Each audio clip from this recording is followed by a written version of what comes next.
There are so many books and movies and stories that are all surrounding this topic of this idea of coming of age, this idea of young adulthood, being able to go out there for the first time, explore the world on your own, explore careers on your own. Yet at some point down the line, that narrative shifts. And I have to ask myself, why does that narrative shift from going about finding the best way to lead our lives and to lead lives that we love to becoming bitter and frustrated that someone else is trying to do that? Keeping everything simple, let's talk about letting yourself live your life to the best of your ability.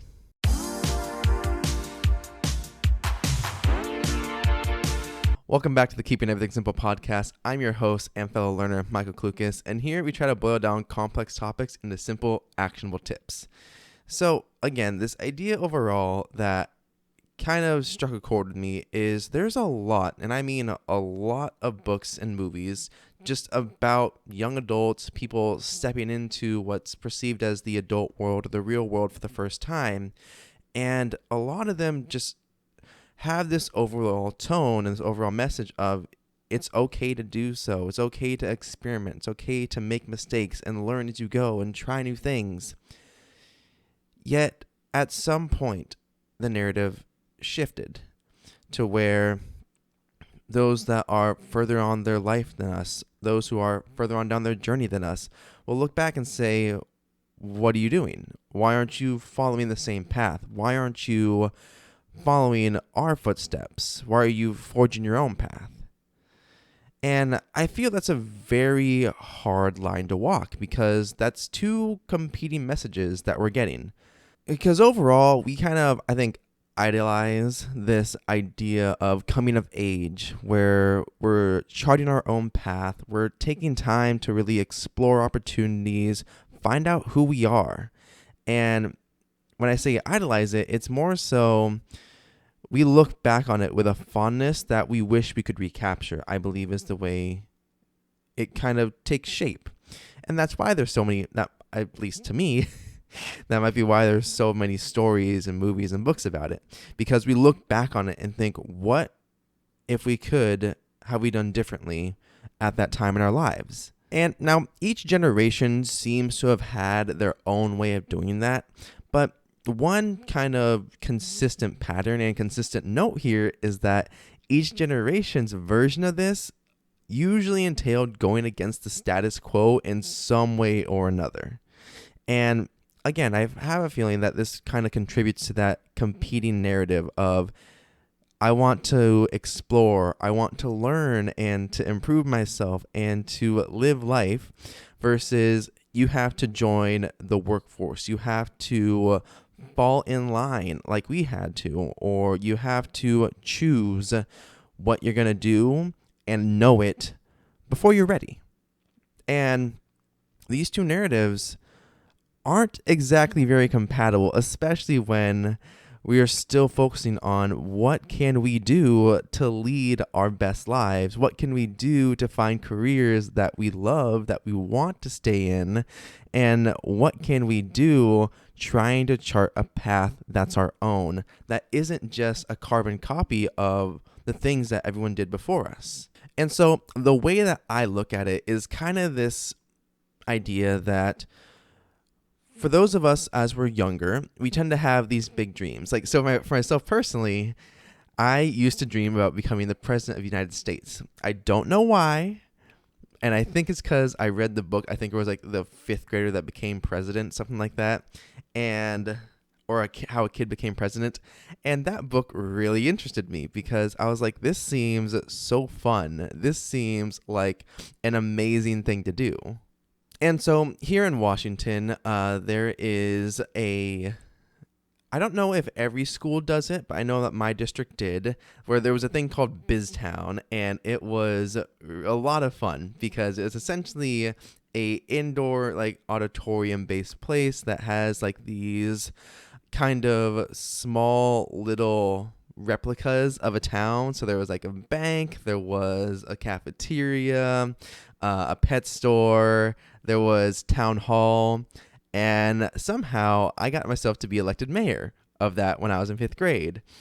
And that's kind of where this idea, I believe, had started originally. Was it had interested me being able to stand in front of people, being able to do things for people.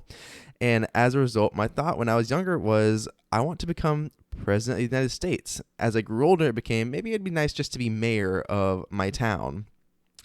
And now it's kind of evolved to say, well, I want to have maybe a bigger impact with more people, and not just in my community, while I want to help my community.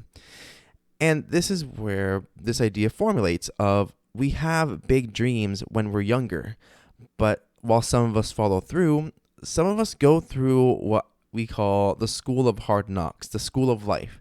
And they have to change. They have to pivot because of circumstances, because of situations that are sometimes completely outside of their control.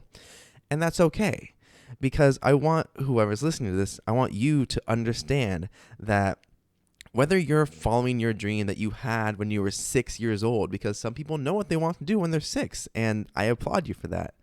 For those of you who instead go through the school of hard knocks and have to pivot and have to change directions, but are still trying to make the best of your situation, I applaud you too, because that's not easy. It's not easy to have to say something has changed, something has shifted in my life, in my world, that won't allow me to follow through with that old dream, with that old path. Instead, I'm going to take pieces of it and I'm going to make something new. I'm going to change the direction, but maintain the theme of my original dream and my original goal. And I think both those options are fantastic. But the conversation doesn't usually reflect that. It doesn't usually reflect the understanding of those who are still pursuing their passions, pursuing their dreams from a young age, and really letting themselves do that because of multiple people, multiple sources saying, hey, you have to follow what I'm doing. Like, this is where this comparison trap comes in, where people are like comparing themselves to someone else and saying, why aren't you doing the things I'm doing? Why are you doing something different? Didn't you go through the same things I did? And forgetting that everyone's coming of age story, everyone's young adult life is going to be different, even if there are shared experiences. And the idea of a shared experience, I think, is reflected in like when we start our careers. So for myself, I'm in what I still feel is the first stages of my career. And that's honestly a super scary thought, especially when I think about going down or choosing the path less traveled. So even though I had that big grandiose dream as a kid to become president of the United States, now I'm thinking, what is the path less traveled that I want to go on? How can this podcast, how can this YouTube channel help me do that? And again, that's scary because, again, for most people coming out of like high school or college, we're asked, what are you going to do with your life? What's your next step? What are your plans for the future? And I can't tell you how many people I have met, how many people I know that hate that question or hated that question distinctly as they were graduating. And even now, only a couple years afterwards, still feeling like we're just kids. And even though, granted, we may be in our 20s, for most people, as I have learned from, mentors and books and anything else, those that are in like their 60s, 70s, 80s look back and think, yeah, no, a 20-year-old is still a kid. They don't mean anything malicious by it. It is instead just a recognition that so if you're graduating high school at 18, then you're graduating from university or college at 22, you're still a kid then. If your first career step or first full-time job is coming out at 22, then that in of itself is the first stage of your career. That is the first step and the first chapter of your long journey and your long adventure through finding a career and life that you love. And that is why I think it's so important that we actually recognize this, because being asked and being told that you should know exactly what you want to do when you're fresh out of school or when you're still trying to figure out who you are is horrible. That's a lot of weight and a huge expectation that honestly I would say and I would imagine is probably less practical than most people make it out to be. Because coming out of university, for myself, it was, what am I going to do for a career?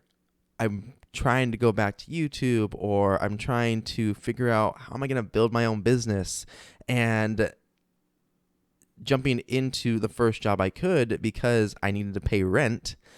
That was circumstance. And I was lucky enough to have it be a job that I did enjoy, and it was the retail job I've mentioned previously in the past.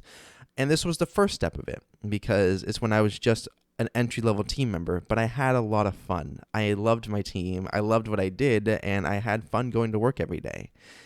And then I look back on it and say to myself, well, it also was definitely something that I did both from circumstance, but then also because it was the path of least resistance at the time.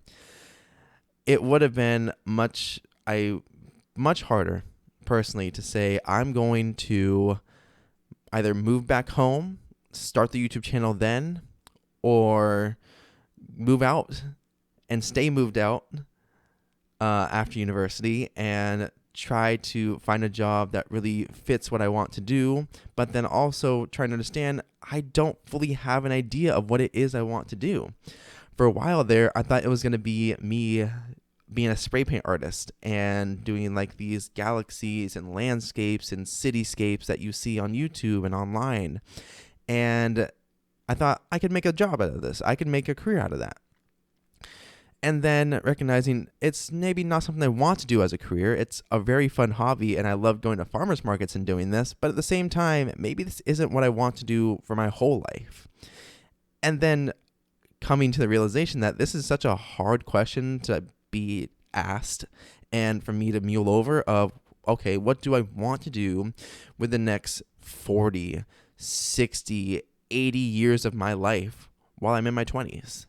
That's a lot of time looking forward. And then I know looking back from that age, when I get there in the future, I'm going to be grateful that I took time to think, what is that path less traveled that I want to go on? And that's why I believe, so we each want to be happy with the path that we choose.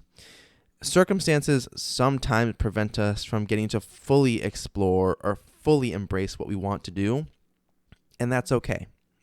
It's hard, and at times it feels unfair, but it is okay. As long as that path that you are choosing, you're also allowing yourself to redirect. You're allowing yourself, again, to pivot and adjust it as necessary. Because one of the big things, especially in the idea of like forming habits and forming change and forming success, is the small incremental changes, the small 1% improvements that get you a little bit closer to that goal. That's going to be the thing that I believe helps you find happiness in the path you are creating or the path that you're already on. Because, again, I don't want it to come off as me saying that you have to go down the path less traveled. That is the only way to find happiness. No, that is not at all what I'm saying. Instead, what I want you to take away from this is that there are multiple paths you can go down.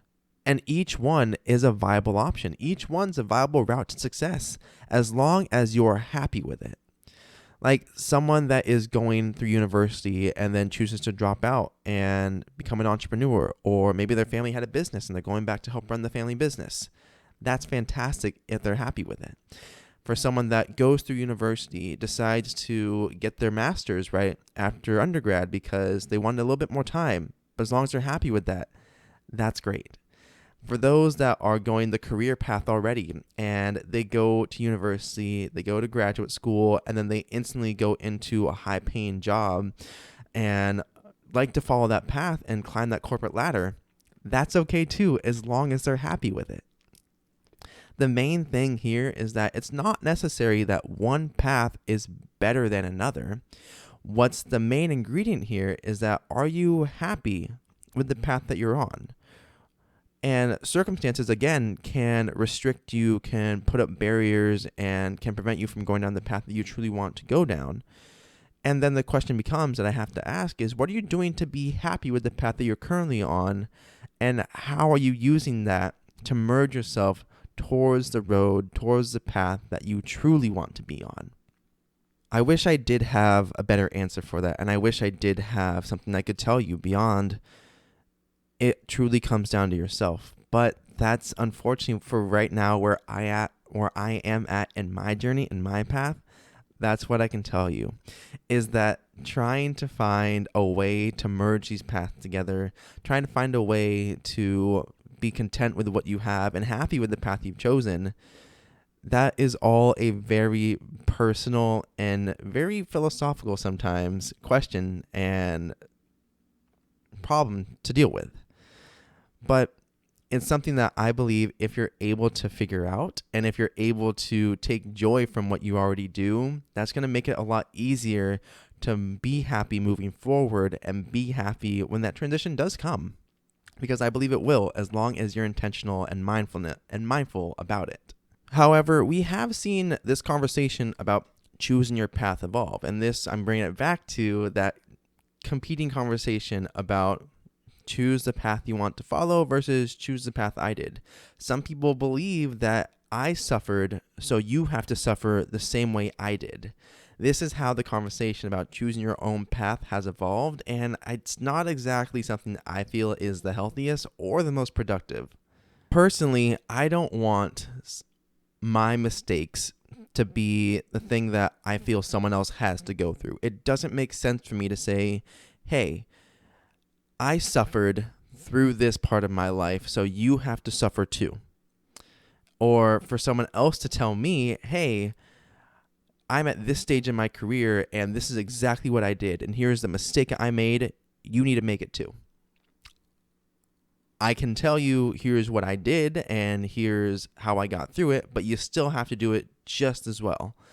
And to me, that doesn't make sense, because the overall idea that resonates and makes sense to me is that instead what we should be doing is having the conversation of, here is the path I've taken so far. Let me guide you. Let me lead you down the path I took, even if it's the path less traveled, so that one day when I settle down on my spot on this journey, on this road, you have the resources and the ability to forge ahead, to keep going, that you don't get stuck and stay where I am. And I think that is the two competing kind of guides that we have here, is that we have the one group that thinks you have to suffer the same way I suffered to learn the lessons I learned, versus let me guide you down the path and help you avoid the mistakes I made so you can expedite your process, you can speed up your journey, but at the same time, when I settle down, you can keep going ahead of me. You're not going to be walking the same exact path, walking the same exact speed. You're instead going to be able to forge ahead that much better. For myself, I personally fall into the latter category of this path that I'm choosing, the life that I'm leading, my coming of age story. I want it to be my own. And if someone's following in my footsteps and I want to guide somebody, I want it to truly be guidance. I want them to be led by my example, and to the point where I choose to one day settle down in one area and become an expert there, or to settle down and slow down, that I'm able to do so without any concern, because they will have the tools and the resources and the capabilities and the confidence to go forward and say, thank you for everything that I've learned so far. I'm going to keep going ahead. I'm going to do more, and I'm going to pass this baton to the next person that follows me as well. This is because, to me, I believe you have right now, in the present, one life on this earth, and you deserve to live it fully. You deserve to live it to the best of your ability. And this then brings me to my next idea of the next conversation I really want to have with you guys, is what does a life well lived mean? And I honestly should not have an answer to this. And when I say that, it's more so, I don't want you guys to believe that I'm sitting here thinking I know everything about what it means to have a good life. I know exactly what that entails. No. For me, right now, my idea of a life well lived is leaving a net positive impact on the world and those around you. And that's a very simplistic way of looking at that. I don't think that's bad at the current moment. I think it's actually a good thing that it's simplistic because that means that it's actionable. But at the same time, this is what I think the conversation needs to revolve around when determining and when talking about this next stage of life or helping people enter that next stage of life. What are they doing to have a life well led, to have a net positive impact on the world around them?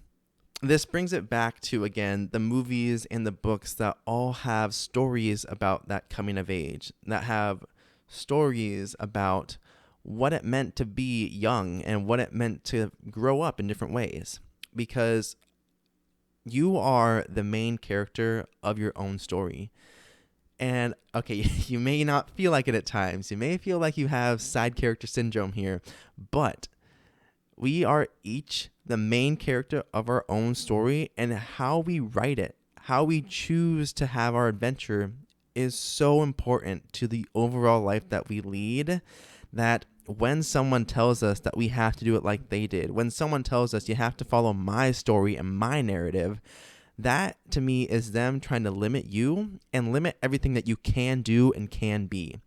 If you're leading a life of positive impact, that you are leaving a net positive impact and benefit to everyone you encounter and to the world as you go forward, that's good.